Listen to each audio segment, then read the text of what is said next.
गर्भसंस्कार प्रत्येक स्त्रीनं केलंच पाहिजे. लय महत्वाचा आहे गर्भसंस्कार. आता पहिली माणसं जुनी बघा म्हणायची की दूध पिलं की दूध कडू लागायचं. म्हणजे ह्याचा अर्थ काय की म्हशीनं काँग्रेस खाल्लेला आहे. बाहेरनं हिंडून आल्यानंतर म्हशीनं काँग्रेस खाल्लेला आहे. मग म्हशीनं काँग्रेस खाल्लेलं जर ती जर दुधात कडूपणा उतरत असेल तर सेम आपलं मनुष्याचं आहे, सेम स्त्रीचं आहे. जी स्त्री म्हणजे जी खाणार पिणार वाचन करणार ती सगळं बाळामध्ये उतरणार, कारण बाळ पोटात वाढतं या. मग म्हणून पहिली माणसं म्हणायची बघा स्त्रीला की चांगलं खात जा, चांगलं पित जा, चांगलं वाचन कर, म्हणजे बाळ चांगलं होईल. जास्त टेन्शन जर त्या स्त्रीनं घेतलं तर बाळ पण तसंच होणार. आता 2 मुलं घरात जर झाली का ना, आता एखाद्याला 2 मुलं असते त्यातला पहिला मुलगा बघा लय टेन्शन घेत नाही, एकदम व्यवस्थित आपलं काहीतरी घरातल्या इकडे तिकडे बोलायचं, म्हणजे एकदम शांतपणाचा असतोय, काय जास्त विचारच करत नाही कुठल्या गोष्टीचा.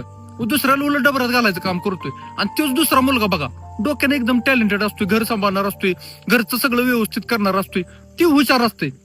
त्याला रिझन आहे. पहिल्या मुलाला त्या आईनं जास्त म्हणजे विचार नसतो केलेला, गर्भातलाही विषय केलेला नसतोय सगळ्या गोष्टी. दुसऱ्या मुलाला बघा प्रॉपर पद्धतीनं प्लॅनिंग असते, सगळ्या गोष्टी वाचन आलं, सगळ्या गोष्टी आल्या, म्हणून दुसरा मुलगा टॅलेंटेड निघतो, पहिला मुलगा जरा कमी असतोय, शांत बुद्धीचा असतोय. तसं सेम विषय असा आहे की जर तुम्ही वाटीनं रस्सा पित असला तर तुमचं होणार बाळ ही ताटलीनं रस्सा पिणार. म्हणून आपल्या सगळं